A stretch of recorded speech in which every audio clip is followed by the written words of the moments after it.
লাহু, আসুকে কেউ গুনাহ মাফ চাবে, আমি আল্লাহ গুনাহগুলি মাফ করে দেব। আসুকে কেউ অভাবী, যার অভাব মোচন করে দেব। আসুকে কেউ বিপদে, আমি তার বিপদগুলি তরাই দেব। এই মাদ্রাসার ছাত্ররা ওই ভোর 4টার সময় উঠে যখন আল্লাহর জিকির করে, আল্লাহ পাক বলেন আমার কুদরতের দিল খুশি হয়ে যায়। সুবহানাল্লাহ। আমার কুদরতের দিলগুলি খুশি হয়ে যায়। তখন তারা কি আল্লাহর গজবে নিপতিত হবে নাকি? তারা কি ওই যে আপনার ওই যে ভূমিকম্প এগুলো কি ভাঙবো চুরবো নাকি? হেফজোখানা যদি বিল্ডিং অর্ধেক যদি ভাঙ্গেও যায়, ভূমিকম্পে ভাঙবে না। জোরে কোন সুবহানাল্লাহ। এরা আপনার মনে রাখে। আর যে এলাকার মধ্যে মাদ্রাসা আছে, হেফজোখানা আছে, রহমত বরকত হবেই। হয়তো রাস্তাঘাট ভালো হবে, অথবা আরো কিছু ভালো হবে, মঙ্গলই হবে। জোরে কোন সুবহানাল্লাহ। এবং এইটার মধ্যে যারা টাকা পয়সা ব্যয় করতেছেন, আল্লাহ পাক তাদের ইনকামও বাড়াই দেবে। যারা টাকা পয়সা ব্যয় করতেছেন, টাকা পয়সা দিতেছেন, অথবা ছাত্রদেরকে লজিং রাখতেছেন, আল্লাহ পাক অনেক উন্নতি করবেন। আমি কুমিল্লা ধামতে আলিয়া মাদ্রাসা আমি পড়ছি। মোহাম্মদ গ্রামে আমি লজিং ছিলাম। সেখানে আমি একজন মাদ্রাসার একজন ছাত্র, আমি লজিং ছিলাম। একটা হাই স্কুলের একজন টিচার লজিং এটা ছিলেন। কুমিল্লা ওই এলাকাতে তারা বাড়িতে একজন দুজন করে লজিং থাকে। গরু পালে, রিক্সা চালায়, তারপর একজন করে লজিং রাখে। সুবহানাল্লাহ। এভাবে করে যারা আপনার আশেপাশের যারা সম্মানিত বাড়িওয়ালা যারা আছেন, তারা দু একটা লজিংও যদি রাখতে পারেন, তারও অনেক ভালো হবে। এইটা তো সে লজিং থাকতাম আমি। পরে এত দূর ছিলাম তো, পরে আবার আইসা পড়ছি। তারা আমার জন্য কাঁদছে পর্যন্ত, এরকম মানুষ তারা ছিলেন। তা আপনারা যত এটার প্রতি সহযোগিতা করবেন, যত ভালোবাসবেন, ভালোবাসা দিবেন, একটা কাজ আগে আসবেন, আল্লাহ পাক 10টা কাজ আপনার আগে দেবেন ইনশাআল্লাহ। আল্লাহ পাক আমাদেরকে যেন কবুল করে নেন, রহমত করে দেন, বরকত করে দেন। আর কোরআনুল কারীম যারা পড়ায় এবং যারা পড়ে মুখস্থ করে, আল্লাহ পাক তাদেরকে জান্নাতে নেবেন। এবং তারা 10 জন গুনাহগার মানুষকে সুপারিশ করে তারা জান্নাতে নিয়ে নেবে। জোরে বলেন সুবহানাল্লাহ। যেই ব্যক্তির ঘরে কোরআনুল কারীম আছে কিন্তু তেলাওয়াত করে না, ওই ঘরটা উজাড় ঘর হয়ে যাবে, ওই ঘর বিপদ হয়ে যাবে, ওই ঘরের মধ্যে সব অশান্তি আসবে। আর কোরআন শরীফ যখন তেলাওয়াত করা হবে, এই শব্দ যতটুক যাবে, বালা মুসিবত থেকে আল্লাহ পাক গ্রামে সবাই আল্লাহ পাক হেফাজত করবে, রহমত করবেন, আল্লাহ পাক বরকত করবেন। সম্মানিত আসাতিজ ইকরাম আরো যারা আছেন, সেখানে কি শুধু হেফজখানা না কেতাব? নুরানি বিভাগ, নাজরানা বিভাগ, আর হেফজখানা না। বুঝছি। হ্যাঁ, ক্লাস 3 পর্যন্ত চট্টগ্রাম বোর্ডের আন্ডারে। আলহামদুলিল্লাহ খুশি হলাম খুব। এরা সম্পূর্ণ ব্যয়ভার একাই করতেছেন আপনি? এলাকাবাসীও করতেছেন? আলহামদুলিল্লাহ। জি আচ্ছা, ঠিক আছে। এলাকাবাসী যারা আপনারা সহযোগিতা করতেছেন, এটা কত যে বড় ভাগ্যের কথা। এরা যত টাকা দিবেন তত টাকা আল্লাহ পাক আপনাকে দিবে। আলহামদুলিল্লাহ। যারা সহযোগিতা করতেছেন, বাচ্চা দিচ্ছেন, পড়াশোনা করতেছে, আজকে মনে করেন যে অনেক বড় শিক্ষিত, অনেক চাকরি বিক্রি হ্যানদান হইলো, কিন্তু আল্লাহওয়ালা যদি না হয়, তাহলে আপনার জীবনের জন্য তো এটা অনেক বড় বিপদ। এমন ছেলে সন্তান পৃথিবীর বুকে লিখে যেতে হবে। আল্লাহ নবী হাদিস শরীফের মধ্যে ইরশাদ করেন, ইজা মাতাল ইনসানু ইনকাতা আনহু আমালহু ইল্লা মিন সালাসাতিন আও ইলমিন ইনতাফাউ বিহি আও মিন সাদাকাতিন জারিয়াতিন আও ওয়ালাদিন সালিহিন ইয়াদউ লাহু। মানুষ ইন্তেকাল হয়ে গেলে তার 3টা আমলনামা বাকি থাকে। মৃত্যুর পরও তার আমলনামা তখন গণনা করা হয়। 1 নম্বর হলো যদি সে ইলম বিতরণ করে, ইলম শিখায় কাউরে। সুবহানাল্লাহ। আর 2 নম্বর হলো সদকায়ে জারিয়া যদি করে, এমন একটা ঘর টিউবওয়েল খনন করে দেয়, এবং একটা পুকুর খনন করে দেয়, রাস্তাঘাট করে দেয়, ব্রিজ কালভার্ট করে দেয়, এটা সব মৃত্যুর পরেও সে পাবে। আর এমন ছেলে সন্তান রেখে যায় পিতামাতা, যে ওই ছেলে সন্তান পিতামাতার মৃত্যুর পরে দোয়া করে, আও ওয়ালাদিন সালিহিন ইয়াদউ লাহু।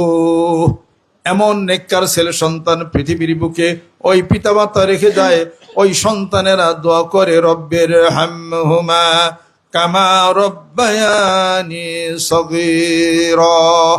আল্লাহ, আমাদের পিতামাতা যেরূপভাবে আমাদেরকে লালন পালন করেছে, তুমি তাদেরকে ওরকম লালন পালন করো, রহম করো। যেরকম সুবহানাল্লাহ। আল্লাহ পিতামাতা ওই সন্তানের দোয়া কবুল করে পিতামাতাকে মাফ করে দিবে। যে সেই সন্তান দুনিয়াতে আপনাকে রেখে যেতে হবে না, যে সে তার ইলম শিক্ষা যদি না থাকে, সে তো দোয়াও পারবো না। কথা ঠিক কিনা? সে তো মাসলা মাসাইল সে জানবে না। কাজেই এতটুকু কাজ প্রত্যেকটা পিতা মাতাকে ছেলে সন্তানকে আল্লাহর রাস্তায় রাখার জন্য এই কাজটাকে অবশ্যই তাকে করতে হবে। আল্লাহ পাক আমাদেরকে যেন কবুল করে নেন, রহমত করে নেন। সেই সঙ্গে মুরব্বী যারা আছেন 2 বেলা জিকির, এবং শুনলাম এই মাদ্রাসার ছাত্ররা তারাও 2 বেলা জিকির করে। আলহামদুলিল্লাহ, জিকির করলে কলব আলোকিত হবে এবং কোরআনের আলো, জিকিরের আলো, নামাজের আলো মিলে অনেক আলো হয়ে যাবে। যেরকম সুবহানাল্লাহ। আর আপনাদের ছেলে সন্তান যখন বায়াত মুরিদে জিকির করবে তখন আরো ভালো হবে, আরো ভদ্র সভ্য হবে। আর এই গ্রামটাকে আল্লাহ পাক যেন কবুল করেন, আল্লাহর ওলি আল্লাহ পাক যেন বানিয়ে নেন। আর আমাদের সাইফুল দারোগা সাহেব, তার মন এবং হৃদয়, উনি একটা যে চাকরি করেন তার মধ্য দিয়া ইসলামের রাস্তায় যে সুন্দর কাজ করে আনতেছেন, এটা আমরা অত্যন্ত আন্তরিক মোবারকবাদ জানাই। আল্লাহ পাক যেন প্রতিষ্ঠানকে আরো বড় করেন এবং এলাকার বাসী যারা আছেন, যারা ভালোবাসা দিচ্ছেন, আল্লাহ রসুল আপনাদেরকে ভালোবাসবে, আল্লাহ পাক ভালোবাসবে সবাইকে, যেন আল্লাহ পাকের আল্লাহর ওলি আল্লাহ পাক যেন বানিয়ে আনেন। সকলে গায়ে গায়ে ডান হাতে ধরি, গুনার জন্য তওবা হবে যদি কেউ নিয়ত করেন, যে নিয়ত করেন আমি এখন বয়াত বা মুরিদ, আমি এখন হয়ে গেলাম। বয়োজ্যেষ্ঠ যারা আছেন, মুরব্বী যারা আছেন এবং মাদ্রাসার ছাত্র শিক্ষক আরো যারা আছেন, নিয়ত করেন আমি এখন বয়াত বা মুরিদ হয়ে গেলাম। সকাল সন্ধ্যা একটা জিকির করেন। জিকির যারা করবেন তারা সুস্থ হয়ে যাইবেন। সুবহানাল্লাহ। 2 বেলা জিকির করেন, 5 ওয়াক্ত নামাজ পড়েন, কম কম খান, বেশি বেশি বাঁচবেন, বেশি বেশি খান, কম বাঁচবেন। এটা হলো থিওরি। আমি এমন থিওরি আবিষ্কার করছি যে এই বাংলাদেশের মানুষ মানে নিম্নে 200 থেকে 250 বছর বাঁচবে ইনশাআল্লাহ তাআলা। আপনি সেই থিওরিগুলো পালন করেন, পালন করলে 1 মাস পরে আপনি বুঝবেন যে আপনার শরীর যদি আগের থেকে ভালো লাগে, তো বোঝা যাবে যে আপনি সুস্থ হইতেছেন। কথা ঠিক কিনা?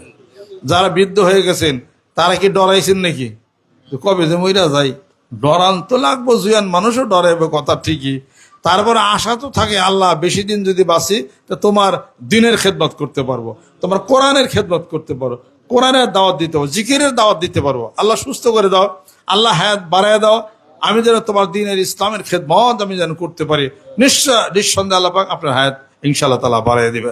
আল্লাহ আমাকে ধনী বানাও যাতে এই টাকা পয়সা ইসলামের রাস্তা ব্যয় করতে পারি। আল্লাহ সুস্থতা দাও, আমি যেন তোমার গোলাম হয়ে যেন এই কোরআনের খেদমত যেন করতে পারি। এই নিয়ত করেন, ইনশাআল্লাহ তাআলা সুস্থ হয়ে যাবেন। আলহামদুলিল্লাহ। আউযু বিল্লাহি মিনাশ শাইতানির রাজিম। बिस्मिल्लाहिर रहमानिर रहीम। तौबा किया मैं सब बुरी बातों से और सब बुरे कामों से, और बैत किया मैं ऊपर हाथ मोहम्मद मंजरुल इस्लाम सिद्दीकी खलीफा अलहज हजरत मौलाना मोहम्मद अजहरुल इस्लाम सिद्दीकी साहिब के। आई मेरे मौला इस तौबा और इस बयात कबूल फरमा। अल्लाहुम्मा आमीन। रब्बना आतिना फिद दुनिया हसना व फिल आखिरति हसनातान व किना अज़ाबान नार। आय अल्लाह কোরআনের আলো কলবের মধ্যে জ্বালাইয়া দাও। আল্লাহ তোমার বন্ধুর পাগল বানাইয়া দাও। কিয়ামতের দিন মুসিবতের সময় দয়াল নবীজির শাফায়াত নসিব করে দাও। আল্লাহ আমাদের পিতামাতা, আত্মীয় স্বজন, ছেলে সন্তান, স্ত্রী পরিজন, শ্বশুর শাশুড়ি যারা দুনিয়ার থেকে বিদায় হয়ে গেছে, মাওলাই অনুষ্ঠানের হাদিয়াটুকু তাদের রুহের উপরে তুমি পৌঁছায়া দাও। আল্লাহ জানি না কবরে কে কোন হালাতে শুয়ে আছে, আল্লাহ তাদের কবরগুলোকে বেহেশতের বাগান বানিয়ে দাও। আল্লাহুম্মা হাসিবিনি হিসাবান ইয়াসীরা। আল্লাহ সহজ হিসাব আল্লাহ তুমি দান করে দাও। এই প্রতিষ্ঠানকে কবুল করে নাও। সম্মানিত আসাতে ইকরাম যারা আছেন কবুল করে নাও। আল্লাহ শিক্ষানবিশ যিনারা আছেন, ছাত্র যিনারা আছেন, আল্লাহ তুমি কবুল করে নাও। পাড়া প্রতিবেশী মুসলমান নরনারী যারা আছেন কবুল করে নাও। মহব্বত দিয়া, ভালোবাসা দিয়া এই মাদ্রাসার পিছনে যারা কাজ করতেছেন, টাকা পয়সা দিয়ে সাহায্য সহযোগিতা করলেন, ভালোবাসা দিয়ে সাহায্য করলেন, আয় আল্লাহ তাদের জীবনটাকে আরো সুন্দর তুমি করে দাও। রব্বের হামহুমা কামা রব্বায়ানি সগীরা। আয় আল্লাহ সাইফুল ইসলাম তার উদ্যোগে এই প্রতিষ্ঠান প্রতিষ্ঠা হয়েছে, আল্লাহ আগে কবুল করে নাও। সেই সঙ্গে আমাদেরকে কবুল করে নাও। আল্লাহ যারা বায়াত গ্রহণ করেছি কবুল করে নাও। আল্লাহ অন্যান্য তরিকতপন্থী পীর মাসে বুজুর্গানে দিন যারা আছেন কোরআন সুন্নাহর বিধান মতো আল্লাহ তাদের সাথে আমাদেরকে কবুল করে নাও, বাংলাদেশকে কবুল করে নাও। এই এলাকার মুসলমান নরনারী যারা আছেন তোমার ওলি বানায় দাও। এই এলাকার ঘরে ঘরে জিকের আলো তুমি পৌঁছিয়ে দাও, কোরআনের আলো পৌঁছিয়ে দাও, হাদিস শরীফের আলো তুমি পৌঁছিয়ে দাও। আল্লাহ বাংলার জমিনের বুকে কোরআন সুন্নাহর বিধান তুমি চালু করে দাও। আয় আল্লাহ বজডে হারজে কবিনা মুসলমানরা নির্যাতিত হচ্ছে, হেফাজত করে নাও। আল্লাহ গাজায় মুসলমানরা নির্যাতিত হচ্ছে, হেফাজত করে নাও। ফিলিস্তিনের মুসলমান হেফাজত হচ্ছে, আল্লাহ তুমি হেফাজত করে নাও, রহমত করে দাও, বরকত করে দাও। আমাদের সকলের হায়াতকে বেশি বেশি বাড়িয়ে দাও। মুরব্বী কিরাম যিনি আছেন আল্লাহ তুমি কবুল করে নাও। যারা বায়াত গ্রহণ করেছে আল্লাহ দুই বেলা জিকিরের দ্বারা আমাদের কলবগুলোকে তুমি রোশনাই করে দাও। আল্লাহ কোরআনের আলো কলবের মধ্যে তুমি জ্বালাইয়া দাও।